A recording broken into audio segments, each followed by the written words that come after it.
అయ్యా ముఖ్యమంత్రి గారు ఏదో పెద్ద మార్పు వస్తుందని చెప్పి నీకు అధికారం కట్టబెట్టిండ్రు.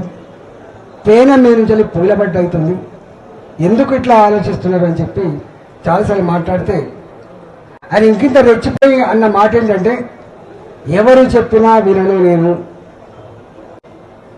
నాకు నేనే నిర్ణయం తీసుకుంటా, పక్కా కూలగొట్టవలసిందే, మొత్తం బుల్డోజర్లు పెట్టవలసిందే, అడ్డమచ్చినోని బుల్డోజర్ కింద తొక్కవలసిందే, కూలగొట్టవలసిందే. ఇది ఆయన స్టేట్మెంట్. నేనన్నా రాజు కూడా మారు వేషంలో అప్పుడప్పుడు ప్రజలు ఏమనుకుంటారు చూసేస్తారు.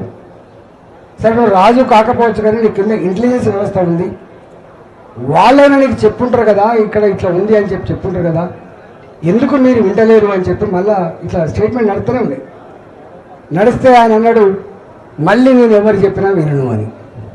నేను అప్పుడు ఒక స్టేట్మెంట్ ఇచ్చిన, ఎవరు చెప్తే వినని వాణ్ణి, ఎవరు చెప్పినా వినని వాణ్ణి ఆయన నాయకుడు అనరు, మనిషి అనరు, సైకో అంటారు అని చెప్పాను. సైకో అంటారు అని చెప్పాను. నువ్వు మాట్లాడుతున్నావు నా గురించి చిల్లరగాళ్ళకు కొట్లాడితే దీనితో కొట్లాడే కానీ రండతో ఏం కొట్లాడతావు, రండతో ఏం కొట్లాడుతుంది, దీనితో కొట్లాడు. నేనన్నా ఒకసారి ఇదే ముఖ్యమంత్రి మళ్ళీ గుర్తు చేస్తున్నాను, నేను అన్నా అని చెప్పి భాగ్యలక్ష్మి ఆయనకి పోయింది అన్నాడు, ముఖ్యమంత్రి కాలేదు. యాదుకుందా నీళ్ళతోటి చల్లనీళ్ళతోటి తడిబట్టల మీద రాని ఏడిచింది. నేను అన్నా నువ్వు దీరును అనుకున్నా కానీ గిట్లా అనుకోలేదు చెప్పలేదు, నువ్వు దీరును అనుకున్నా కానీ గిట్లా ఎడతావని అనుకోలేదు.